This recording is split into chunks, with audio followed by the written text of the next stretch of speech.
है या नहीं है? मैं कह रहा था ना, भगवान की भक्ति करने में बड़ा कठिन परिश्रम करना पड़ता है। आज 5 वर्ष के बालक की परीक्षा लेने के लिए स्वयं नारद जी आ गए और नारद जी कहने लगे, कहाँ जा रहे हो? भजन करने के लिए। अच्छा, भजन करने जा रहे हो? हाँ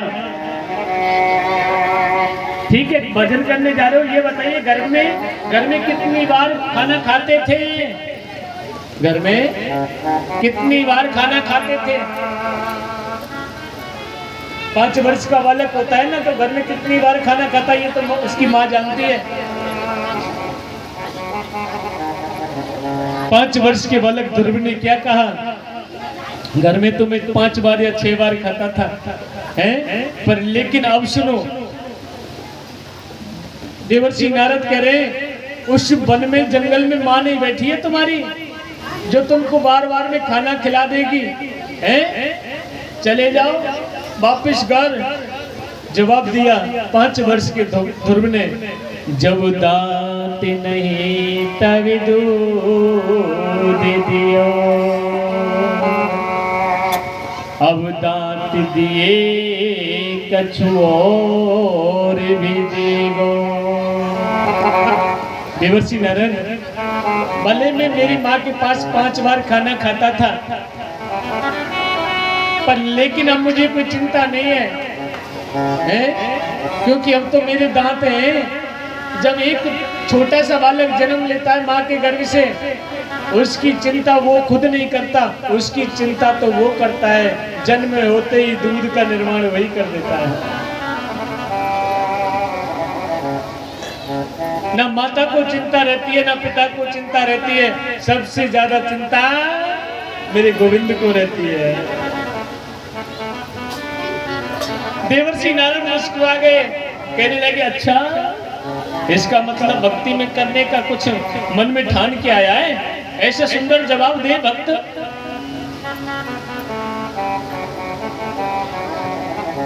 जंगल में जा रहे हो भजन करने के लिए? हाँ बिल्कुल। जंगल में कौन रहता है पता है? हाँ पता है। कौन रहता है? बड़े बड़े शेर, बघेर, भालू, रीछ। अगर एक शेर आ गया ना, घर को भगोगे आप अपनी माता सुनीति के पास में। दूसरा जवाब क्या दिया बालक ध्रुव ने देवर्षि नारद के लिए, जाको राखे साया, मार सके ना को, बाल न बाको कर सके, सो जग वैरी होए, ओ भगतो सो जग वैरी होए। देवर्षि नारद गदगद हो गए। इसका मतलब ये तो भक्ति करने में प्रवीण है। ऐसा भक्त भगवान को मिल जाए फिर क्या चाहिए? उसी समय और महाराज ध्रुव जी के गले में कंठी बांध दी देवर्षि नारद ने। ऐसे भक्त की तो आवश्यकता है भगवान को, हैं? और गुरु मंत्र दे दिया। सभी देवता आकाश मंडल में देख रहे हैं, नारद जी तुमने जो परीक्षा ली है ना, उस परीक्षा में पास हो गए थे। और गुरु मंत्र दे दिया कि जाओ इस मंत्र का जाप करना, तुम्हें गोविंद की प्राप्ति हो जाए। आज महाराज ध्रुव जी महाराज गए और ध्रुव जी महाराज ने जाकर के और भजन करना प्रारंभ कर दिया। पहला महीना प्रारंभ हुआ है भजन करने का। खाली एक समय भोजन करते हैं ध्रुव जी महाराज। और जैसे भजन करते करते दूसरा महीना प्रारंभ हुआ, खाना खाना बंद कर दिया। खाली फल खाते हैं। क्या खाते हैं? खाली फल खाते हैं। त्रात्रांते प्राप्ते कपित्ते वदिरासन। जैसे ध्रुव जी महाराज के भजन का तीसरा महीना प्रारंभ हुआ ना, त्रांते तीसरा महीना प्रारंभ हुआ महाराज, जो फल खाते हैं ना फल भी छोड़ दिए, केवल जल पीते, जल पी करके तपस्या हो रही है घनघोर। पंचमे मास्यानुप्राप्ते जित श्वासो निपात्मज।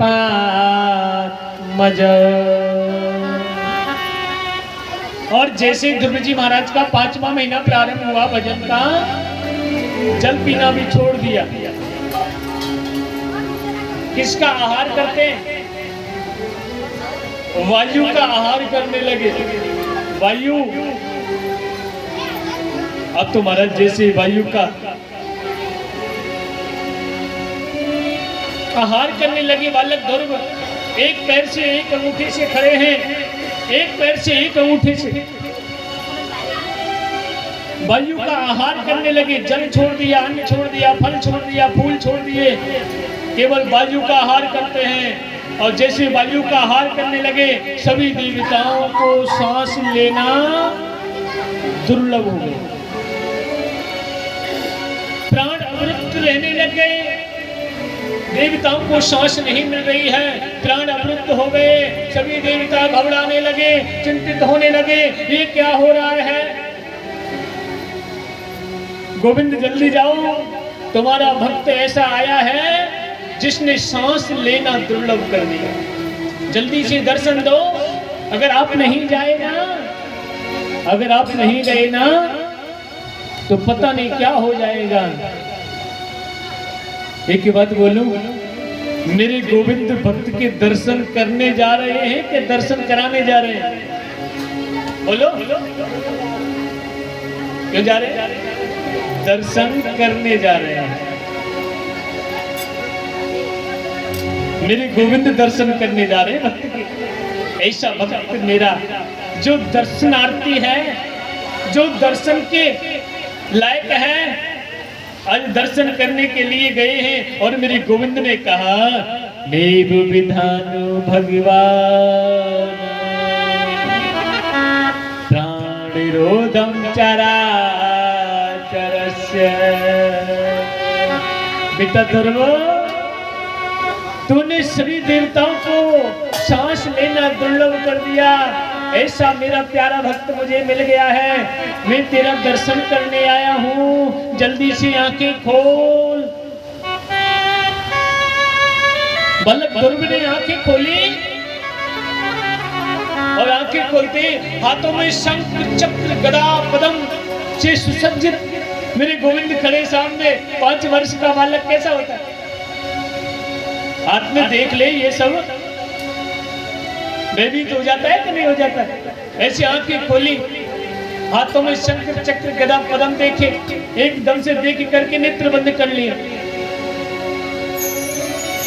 और फिर आंखें खोली दोबारा और कहा, बेटा मैं तुम्हारा दर्शन करने आया हूं, मुझे ऐसे वक्त की आवश्यकता है। हृदय से लगा लिया। ऐसा भक्त तो मेरे हृदय से लगाने लायक होता है, बहुत मेरा प्रिय होता है। सारा ज्ञान ध्रुव जी के हृदय में शंख के द्वारा उतार दिया। जाओ जाओ जल्दी से अपने घर जाकर के जिस सिंहासन के लिए आपने भजन किया है, जो तपस्या की है, वो सिंहासन तुम्हारा इंतजार कर रहा है। वो माता सुनीति तुम्हारा इंतजार कर रही है। जैसे ध्रुव जी महाराज ने मेरे गोविंद को प्रणाम करके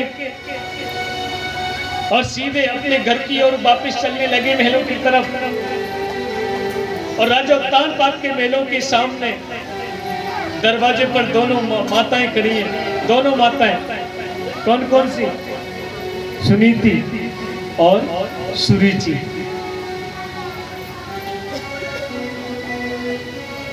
ध्रुव जी अपनी मां के सामने नहीं गए, पहले मौसी के सामने गए।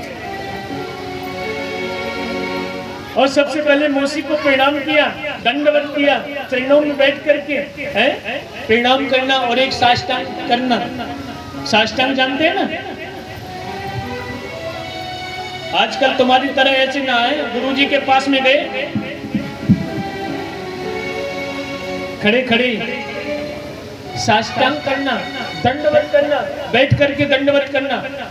ये गुरुजी के पास में जाओ या फिर अपने से कोई भी बड़ा हो, ये हमारे दंडवत करने का तरीका होता है। अगर आपके गुरुजी है, संत महात्मा है, कभी संत महात्मा के खड़े खड़े पैर छूना चाहते हो तो संत महात्मा के चरणों में बैठ के पैर छुओ। खड़े खड़े आप संत महात्मा के पैर मत छुइए। या अपने गुरुजी के पास में गए हो, गुरुजी के पास में जाकर के साष्टांग प्रणाम करिए। आज महाराज माता सुनीति के पास में नहीं गए ध्रुव जी, किसके पास में गए? मौसी के पास। माता सुनीति देख रही है मेरा कितना पुत्र आज्ञाकारी है। समझ गई थी माता सुनीति, अगर मेरे पास में आ जाता तो मुझे पता चल जाता मेरे पुत्र को ज्ञान नहीं है। पहले मौसी के पास में गए, दंडवत किया, मौसी कैसे हो? बस दर्भ में अच्छी हूँ। फिर अपनी माँ सुनीति के चरणों में दंडवत किया और जैसे अंदर लेकर के गए, राजा उत्तानपाद ने देखा मेरा पुत्र ध्रुव आ गया, बड़े गदगद हो रहे हैं। ध्रुव जी ने इशारा किया मौसी की तरफ, मौसी मेरा छोटा भाई कहाँ है? उत्तम। उत्तम का नाम लिया मौसी से, नेत्रों में आंसू भर के, और सुरुचि कहने लगी बेटा ध्रुव, तेरे भाई उत्तम को तो समाप्त कर दिया, यक्षों ने मार दिया। नेत्रों में आंसू भर के माता सुरुचि रोने लगी। ध्रुव कहने लगे मौसी रो मत, चिंता मत करो, मैं उन यक्षों को समाप्त कर दूंगा जिसने मेरे भाई उत्तम को समाप्त किया है, मैं उन्हें नहीं छोड़ूंगा। हिमालय की तरफ जाकर के महाराज ध्रुव जी महाराज यक्षों को ललकारने लगे कि मेरे भाई को जिसने भी समाप्त किया है वो सभी यक्षों को ललकार रहे हैं, झगड़ा करने के लिए तैयार हो गए, लड़ने के लिए तैयार हो गए। उसी समय मेरे गोविंद आ गए। बेटा ध्रुव, एक बात हम कहना चाहते हैं आपसे, जिसके हृदय में ज्ञान, जिसके हृदय में गोविंद की कृपा हो जाती है, उसके हृदय में क्रोध शोभा नहीं देता है। आपने ज्ञान का उल्लंघन किया है। आज मेरे गोविंद के सामने हाथ जोड़कर ध्रुव कहने लगे हाँ प्रभु, मैंने ज्ञान का उल्लंघन किया, क्योंकि ज्ञानी महापुरुष को कभी अभिमान नहीं करना चाहिए, कभी क्रोध नहीं करना चाहिए, पर मैंने क्रोध मेरे भाई के लिए कर लिया, क्योंकि मुझे भाई को याद आई और मैंने मेरी माँ मौसी की आंखों में आंसू देखे तो मैं भूल गया सब कुछ। तो ज्ञानी महापुरुष को ना कोई भाई दिखता है ना कुछ भी दिखता है, बस उसके लिए तो समान होते हैं। ये तो संसार है, ये तो जन्म मरण ये तो चलता रहता है, आया है सो जाएगा राजा रंग के फकीर, कोई सिंहासन चढ़ चला, कोई बंधा जंजीर। ये आना जाना तो जीवन भर लगा रहता है।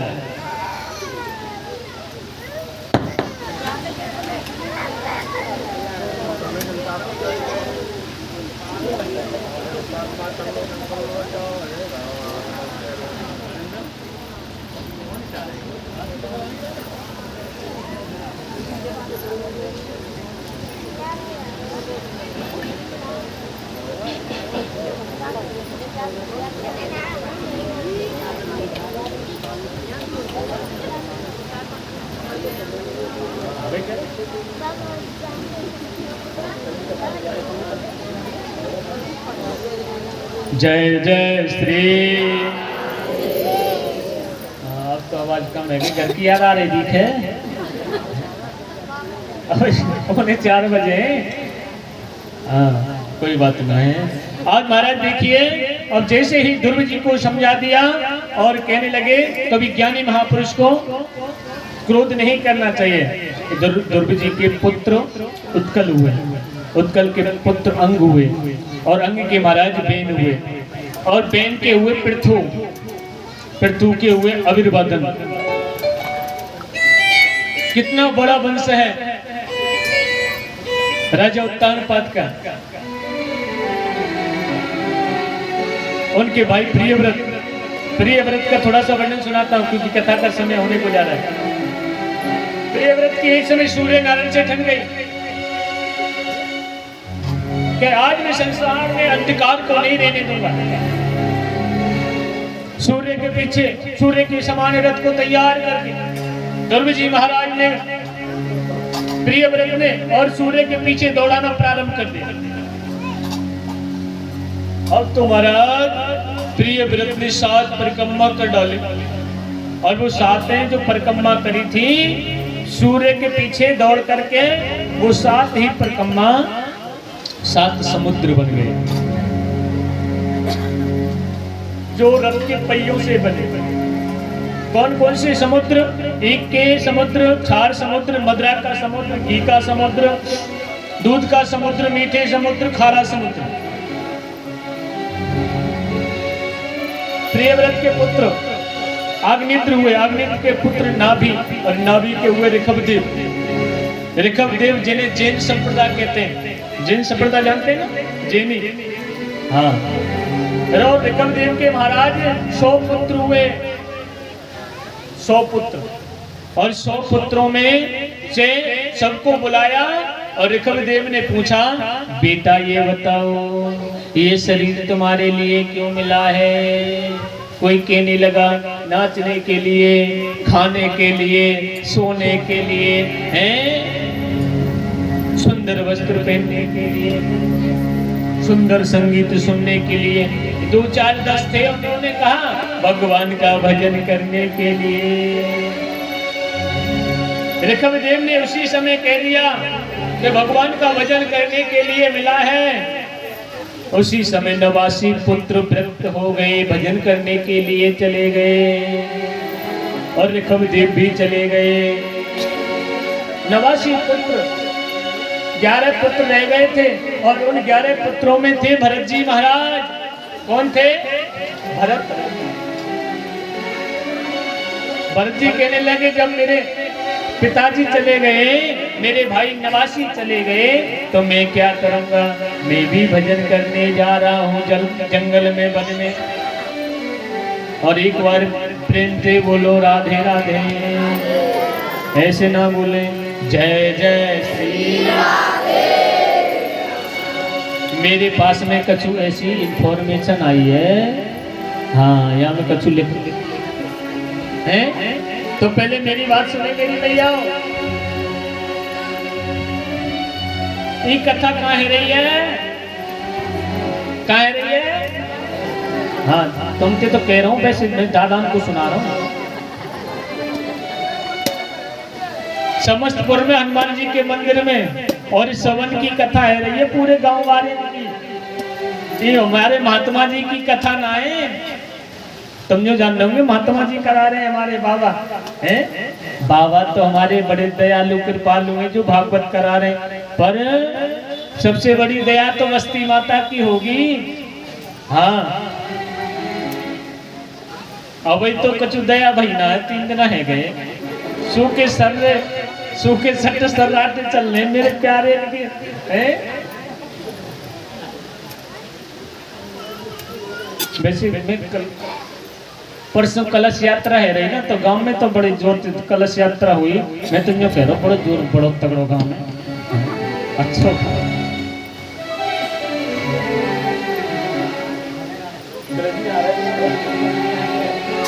और ब्रज में और आ गए तुम्हारा है, तुम्हारे जाते तो हमारा भरतपुर ही बढ़िया है।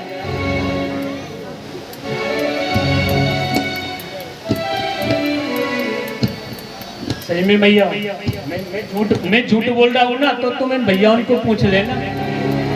मेरे गांव में कथा होती है, मेरी क्षेत्र में कथा होती है ना, तो भागवत की ऐसे पटा परिक्रमा चलाए, ऐसे सुबह सुबह ले लग जाए पटा भागवत की। और यहाँ तो मैंने एक परिक्रमा लगा तो कोई ना देख, वैसी परिक्रमा ना लग रहे पटा तो कहाँ लगाएंगे। तुम्हारे महावीर भैया पूछ लीजिए तुम्हारे गांव में कोई है, तुम्हारे गांव में कोई है ना? एक कोई?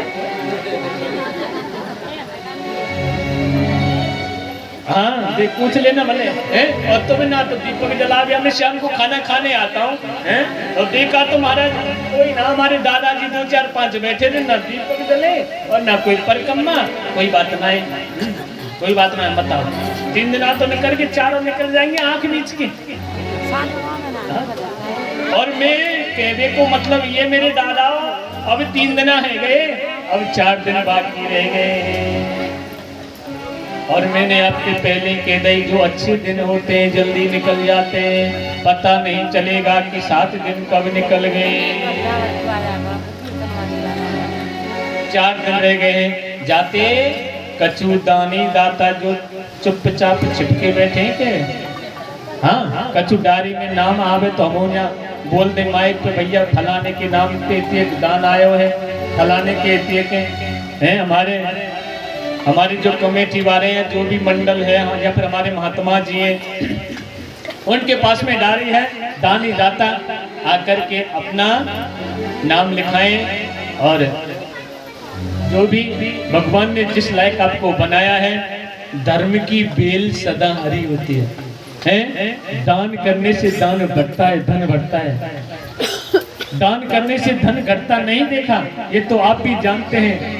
भले मैं व्यासपीठ पर विराजमान हूँ, ज्ञान में मैं आपसे बड़ा हो सकता हूँ, पर लेकिन आपको भी इस चीज को जानते हैं, पुण्य और दान हमको किस तरह से साथ में लेके चलना पड़ता है। कहना हमारा है, करना आपका है। और यज्ञ की रक्षा करना, यज्ञ को सफल करना, आपने सुन लिया था ना, दक्ष प्रजापति जो यज्ञ को विध्वंस हो गया, सभी देवता आकाश मंडल में त्राईमाम करने लगे हैं, तो यही वो महायज्ञ है। इसलिए सबको बड़े प्रेम से यज्ञ में अपनी श्रद्धा, ऐसा नहीं है जो भी जिसकी जैसी श्रद्धा होती है वो अपनी श्रद्धा के साथ में और अपना दान ठाकुर जी के चरणों में अर्पण करें और यज्ञ की रक्षा करें और इस यज्ञ को सफल कराएं। जैसा गांव जितना बड़ा लगता है, मुझे तो लगता नहीं है भागवत कथा की रुचि रखने वाले हैं। हाँ इतनी भीड़, अब तो महाराज पूरा मंदिर भर जाता, पर मुझे ठाकुर जी से आशा है पूरा मंदिर कल चकाचक भर जाएगा, नहीं तो परसों तो भरे जाएगा। हाँ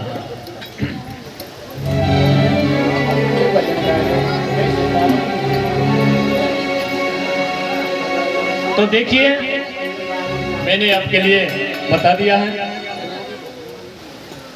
और भरत जी महाराज जैसे नेपाल में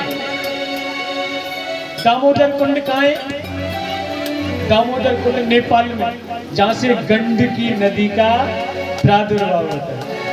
गंडकी नदी ले चलती है, वहां जाकर के भरत जी महाराज ने संकल्प कर लिया कि 200 माला जाप करेंगे और भगवान का भजन करेंगे। 200 माला जाप करेंगे, आचमन करने लगे।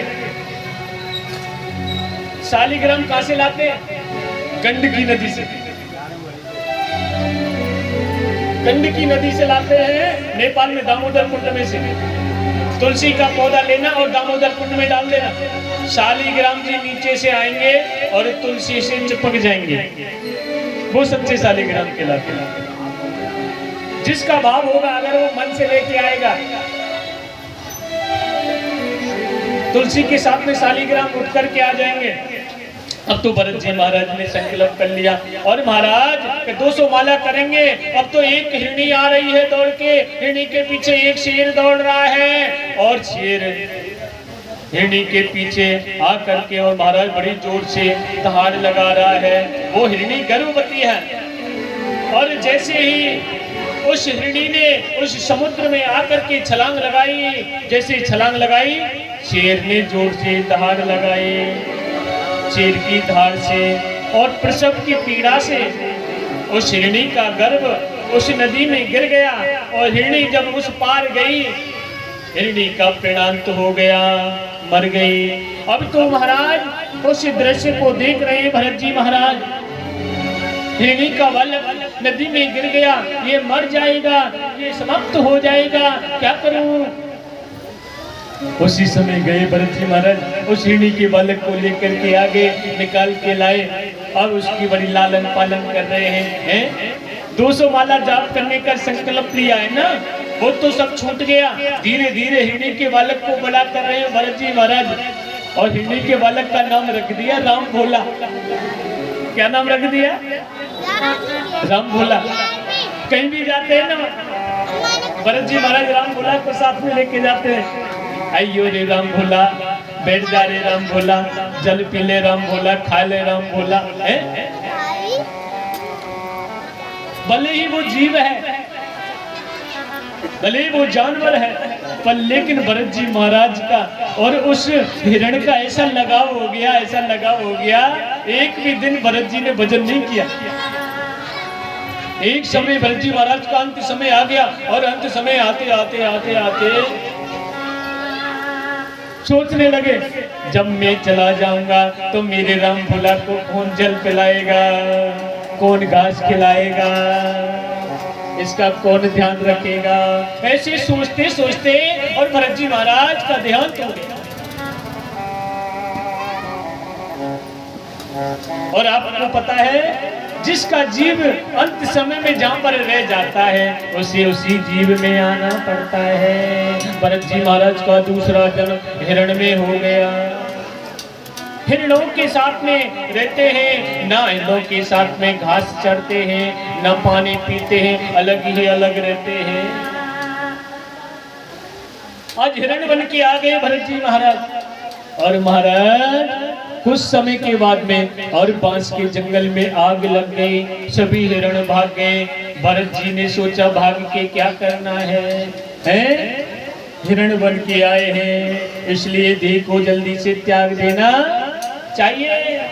आज महाराज आग लग गई, हिरण दौड़ के नहीं गया, और भरत जी के दूसरे जन्म का परिणाम हो गया। आज महाराज जी की भरत जी का तीसरा जन्म अंगिरस पंडित जी के घर में हो गया।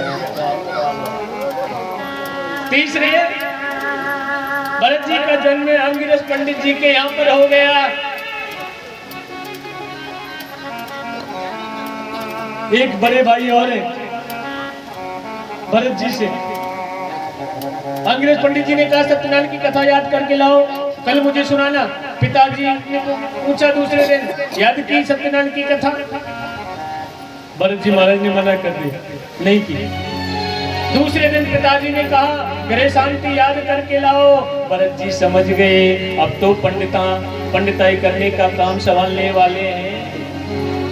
कल कहेंगे गायत्री मंत्र याद करके लाओ, फिर कहेंगे यजमान के घर पूजा कराने जाओ। इस प्रपंच में नहीं पढ़ना चाहता। भरत जी को सब कुछ पता था, सब कुछ पता है भरत जी को, इसलिए मुझे इस प्रपंच में नहीं पढ़ना है। नहीं सुनाया, कुछ भी याद नहीं किया। गुस्सा आ गया पंडित जी को और कहने लगा, पड़ा पड़ा खाता रहता है, मोटा हो रहा है, कोई काम करता है ना धंधा करता है, चल खेत पे चला जा।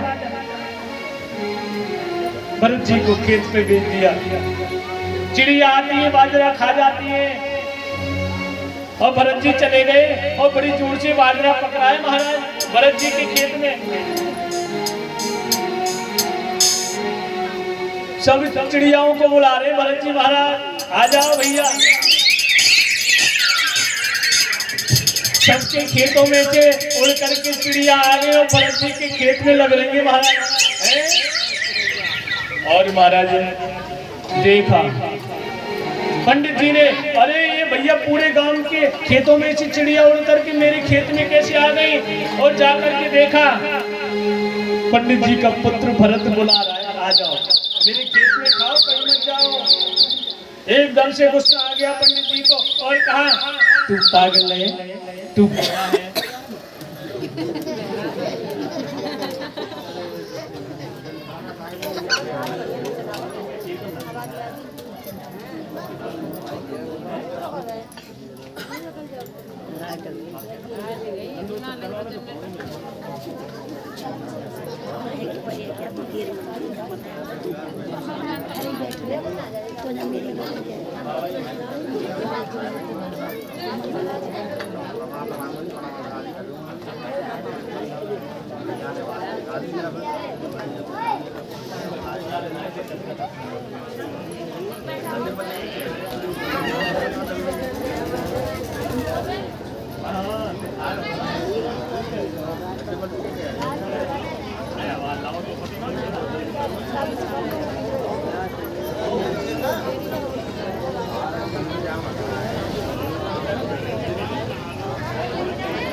जय जय श्री। आज महाराज देखिए, अब तो जैसे भरत जी महाराज को निकाल दिया, चला जा तू मेरे घर पे मत आ जाना, तू कोई काम नहीं करता है, बड़ा बड़ा खाता रहता है, मेरे खेत कोई खबर है, तुझे कुछ पता तू क्या कर रहा है? हमारा कुछ नहीं है पिताजी, सब बात को ये ऊपर वाले को। अच्छा तेरे ऊपर वाले को देखना जा, तू घर से निकल जा, जब तेरा ऊपर वाला तुझे कहां से खाने को देगा। भरत जी महाराज को घर से निकाल दिया। रास्ते में जा रहे हैं राजा राहुगण, जो पालकी में बैठ के जा रहे हैं, उनका एक कार अस्वस्थ हो गया है, एक कार अस्वस्थ हो गया, बीमार हो गया। राजा राहुगण ने कहा रास्ते में कोई भी मिल जाए तो पकड़ लेना और लगा लेना। भरत जी महाराज मिल गए, भरत जी को लगा लिया पालकी में। भरत जी महाराज के सामने चेपी आ जाती है ना, एकदम से भरत जी उछल जाते हैं, और जैसे उछलते हैं तो पालकी हिल जाती है, और जब पालकी हिल जाती है तो राजा राहुगण का सिर पालकी में लगता है। ये कौन है, चला नहीं जाता? अरे महाराज नया कार आया है ना, ये बहुत परेशान कर रहा है। अच्छा नया कार है, हाँ, उसमें चलना नहीं आता। फिर ऐसे चींटी आए, कभी कीड़े मकोड़े आ जाए, भरत जी महाराज जी उछल जाए, पालकी हिले, राजा राहुगण हिले और धड़ाम से सिर लग जाए पालकी में। रोको पालकी को, रुकवा दिया। राजा राहुगण निकल के आए, कौन सा है नया कार? ये है। भरत जी से कहने लगा क्या तू खाता नहीं, क्या तेरे पे चलना नहीं आता है? क्या कैसे चला जाता है? ऐसे शब्द बोलने लगा बड़े जोर जोर से। उसी समय भरत जी कहने लगे राजा राहुगण क्या कहते हो? मैं बहुत देर से आपकी वाणी को सुन रहा हूँ, मेरा नाम भरत, जिस भरत के नाम से ये भारत वर्ष नाम पड़ा है। भारत वर्ष 9 वर्षों में श्रेष्ठ वर्ष है भारत वर्ष। 9 द्वीप हैं और उन 9 द्वीपों में जम्मू द्वीप श्रेष्ठ है, जैसे ही हमारा भारत वर्ष श्रेष्ठ है। और पहले से हिंदुस्तान, फिर भारत, और अभी क्या कर दिया, क्या कर दिया? इंडिया। भारत जो सोने की चिड़िया कहा जाता था, अब इसको इंडिया कहते हैं। इंडिया, इंडिया का शब्द क्या होता है तुमको पता है? हाँ, नहीं बता सकते। आज महाराज देखिए, भारत यानी कि भारत के नाम से भारतवर्ष नाम पड़ा है। जिस भारतवर्ष को हम कर्म भूमि कहते हैं, क्या बोलते हैं? कर्म भूमि और धर्म भूमि और पुण्य भूमि। और इस कर्म भूमि में बड़े बड़े संत महात्मा हमारे इस भारतवर्ष में निवास करते हैं। बड़ी बड़ी विदेशों में जाकर के देखना, ऐसी कर्म भूमि नहीं है। फॉरेन कंट्री में जाके देखना, वहां पर ऐसा संतों का सम्मान, गौओं का सम्मान, आपस में भाई भाई का सम्मान, धर्म, पुण्य, ये सब नहीं चलता उधर। आज महाराज देखिए उसी समय राजा राहुगण झुक गया और भरत जी के चरणों में गिर गया, प्रभु मुझे क्षमा कर दो, मुझे क्षमा कर दो। आज मैं राजा हूं, पहले कभी तुम भी राजा थे। ये तो समय का प्रभाव है, कभी कोई राजा है, कभी कोई रंग है, कभी कोई फकीर है। हाँ, अब कल की कथा के बारे में सुन लो। कथा का समय हो गया है। कल की कथा नंदोत्सव। कल भैया हमारे वैसे पंडाल है ना जैसे होते हैं, या में गुब्बारे, अशोक के पत्ता, जामुन के पत्ता, केला के पत्ता, हाँ या में बांध देना भैया, और गुब्बारे। महात्मा जी से तो मैं नहीं कह सकता, वो संत हैं। मेरा तो मेरी बस्ती वाले हो, तुमसे कहने का फर्ज होता है। कहना मेरा है, करना आपका है। इसमें गुब्बारे लगा देना, जैसे आप अपने पुत्र का जन्मदिन मनाते हो, जब तो बड़े डीजे लगाते हो, हैं? डीजे लगा दिया, बड़े बड़े गुब्बारे, लटकन झटकन मटकन सब ने लगा दे, हैं? और फिर 2 घंटा 4 घंटा बड़ी जोर से डीजे। ये तो भगवान को जन्मदिन है। जब तुम अपने पुत्र के उसको जन्मदिन को ऐसे मनाते हो, तो भगवान के जन्मदिन को कैसे मनाना चाहिए? कैसे मनाना चाहिए? ये कल देखूंगा तुम्हारे गांव में। हाँ, कल देखूंगा भैया, मुझे सब पता चल रही है। 3 दिनों में का है, कल का होगा, परसों का होगी। हाँ, कल नंदोत्सव में कैसे पंडाल सजाएंगे तुम गांव बारे में कह रहा हूँ। हाँ, सजाओ तो तुम्हारी मर्जी, नहीं सजाओ तो तुम्हारी मर्जी। मुझे तो मेरी कथा करनी है। कल मेरे साक्षात मेरे ठाकुर जी का जन्मदिन होगा। जैसा आपकी रुचि, जैसी तेरी कौन है। तो इसलिए आप आनंद के साथ में, और आप जन्मोत्सव मनवाओगे तो कल जन्मोत्सव होगा। तो कल शाम को मेरे भैया जो बूढ़े बड़े तो भाई हमारे नहीं कर सकते। हमारे जो यंग लड़के हैं, जो न्यू जनरेशन वाले भैया हैं, उनसे बोल रहा हूँ वो आकर के इसमें आकर के कुछ सजावट कर दें। हमारे दादाजी थोड़ी करेंगे।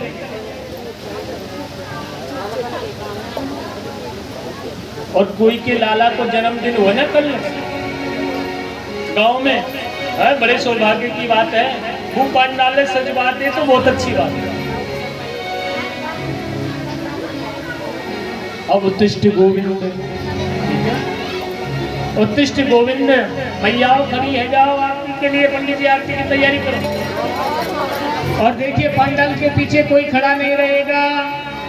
और मैया चलती आरती में कोई आरती नहीं लेगा। आरती है रही है,